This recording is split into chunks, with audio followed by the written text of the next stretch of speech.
There's too much history we're learning today. I'm very excited about it. Yeah. But because of our time, Yeah. I want to find out, you've done this for over the years. There's no scandal. There's no bad publicity and all of that.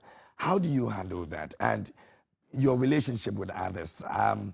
Agro fear. Did you anytime have any problem that, probably you look back and said maybe you couldn't have been in that position?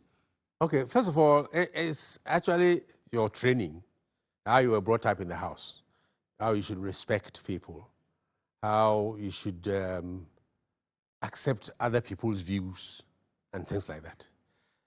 That was what I was actually working with. And that aside, well, when we were in sixth form in secondary school, we were, I think, about 11 who did science. Upper secondary school was the best school in Ghana when it came to the arts.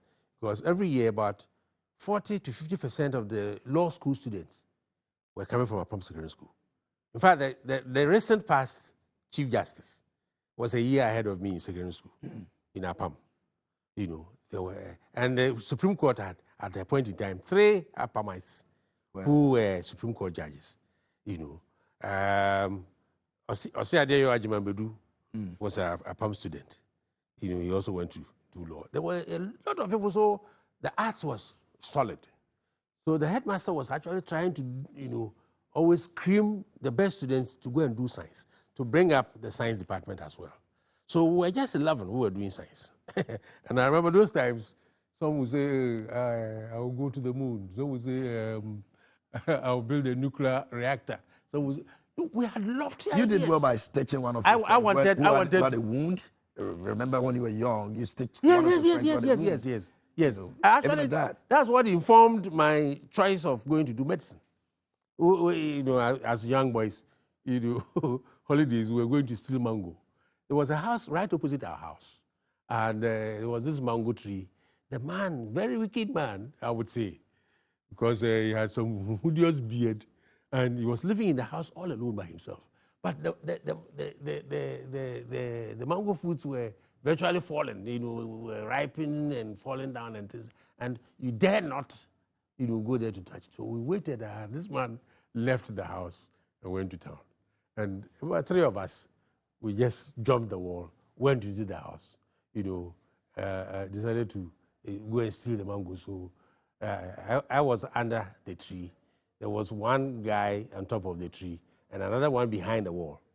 So when he plucks the mangoes down, then I will gather it from under the tree and then hand them over to the one behind the wall, like that. And then we were there when we heard that the man was coming.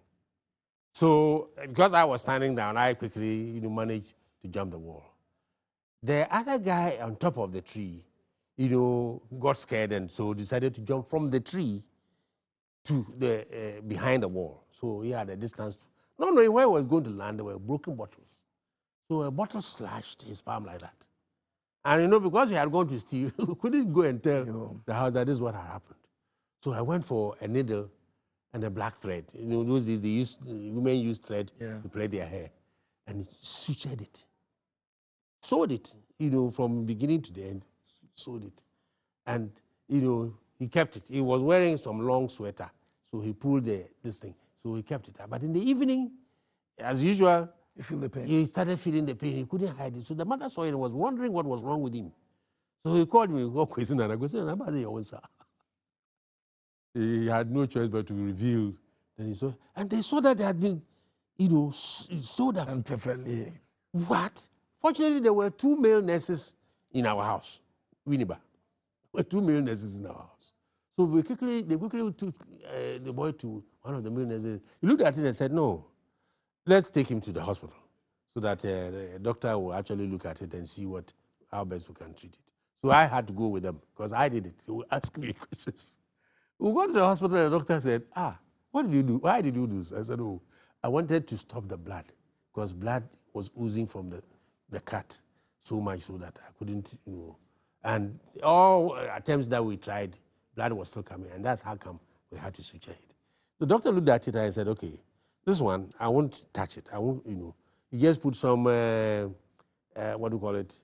Medication on it. Antiseptics, whatever, injected him tetanus, gave him some painkillers, and then said we should go. that was it. 2 weeks we should come. When we went there 2 weeks, the gash had closed. He just cut the distance, pulled out the threads, and we went home. What do you do for fun if you're not on set, if you're not filming? What do you do? In fact, Uncle Dave, please, what do you do for fun? yeah, I do a lot of. I actually write. I'm a writer. Actually, specialized in playwriting at the university. So I write plays, I write poems, I write stage scripts, I write screenplays. You don't play football. You don't do any. No, I box. I box for. I know 6 years. you knocked Azuma Nelson at Yes, one point yes, in time yes. in one of your training. We're training at Kaneshi Complex, 76. Myself, Azuma Nelson, Kwakwalote, Adama Mensah, we were all training. That's when Kaneshi Complex had been opened fresh at Champions time. So we'll go there and train. And that time, I had been boxing in Apam. Because when I went to Apam Secondary School, there was this national boxing champion, middleweight boxing champion called Joe Oke. He was a Nigerian who had naturalized and was boxing for Ghana. He went to Apam Secondary School. And the year he left was the year I entered. He left his gloves and his, what do you call it? The ring. The ring, boxing ring, there. And I took over. Wow. So from Form 1 to lower 6, I was boxing and nobody beat me.